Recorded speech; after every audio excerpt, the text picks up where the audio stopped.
بسم الله الرحمن الرحیم. الحمدلله و صلات و سلام علی حبیبنا رسول الله.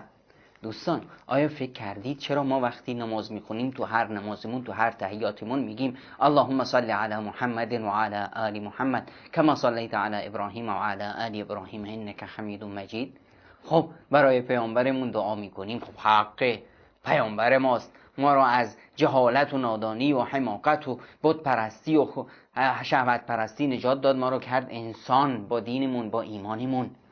خب اما حضرت ابراهیم چرا واسه حضرت ابراهیم دعا میکنیم؟ حتما میگی چون از پیامبران اولوالعزم بود. خب پیامبران اولوالعزم که 5 تان، چرا برای حضرت موسی و حضرت نوح و حضرت عیسی دعا نمیکنیم؟ چرا فقط ابراهیم؟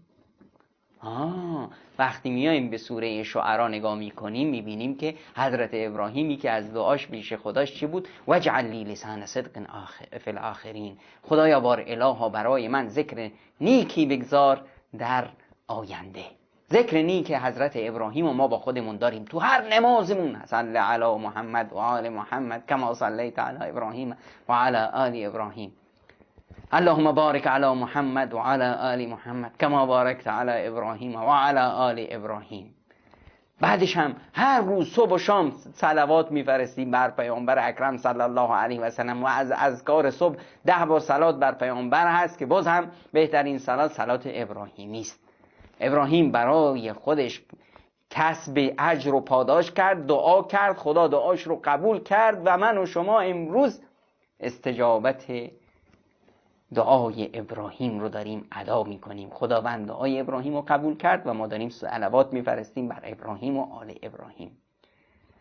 و اگه ما هم بخوایم مثل ابراهیم باشیم، راه همون راهه، خدا همون خدا، بنده خدا همون بنده خدا. ما این میتونیم مثل ابراهیم کار نیک بکنیم، در اخلاصمون، در توحیدمون، در عبادتمون مثل ابراهیم باشیم، دعا کنیم، دست دعا به سوی خدا دراز کنیم، میبینیم که خداوند دعای ما رو هم قبول میکنه و برای ما هم ذکر نیکی در آخرین میگذاره. الان ببینید توی این دنیای به این پهناور روزی چند بار مردم میگن ابو هریره رضی الله عنه، عمر رضی الله عنه، ابوبکر رضی الله عنه.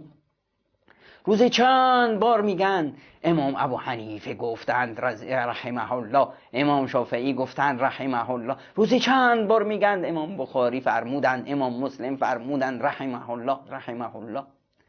چقدر از خوبان رفتند و نامشان هنوز زنده است. سعدیا مرد نکونام نمیرد هرگز، مرده آن است که به نکویی نبرند نامش. پس ما وقتی بخوایم مثل اونا باشیم، راه همون راست، فقط یه همت میخواد و یک ایمان درست و یک عهد و پیمان درست با خدا. بعدش دستامونو میذاریم با اشک ندامت قلبامونو میشوریم و با دستان زاری در نزد خدا میگیم خدایا بار الها اجعل لنا لسان صدق فی الاخرین. برای ما ذکر نیکویی در آیندگان به جای بگذار.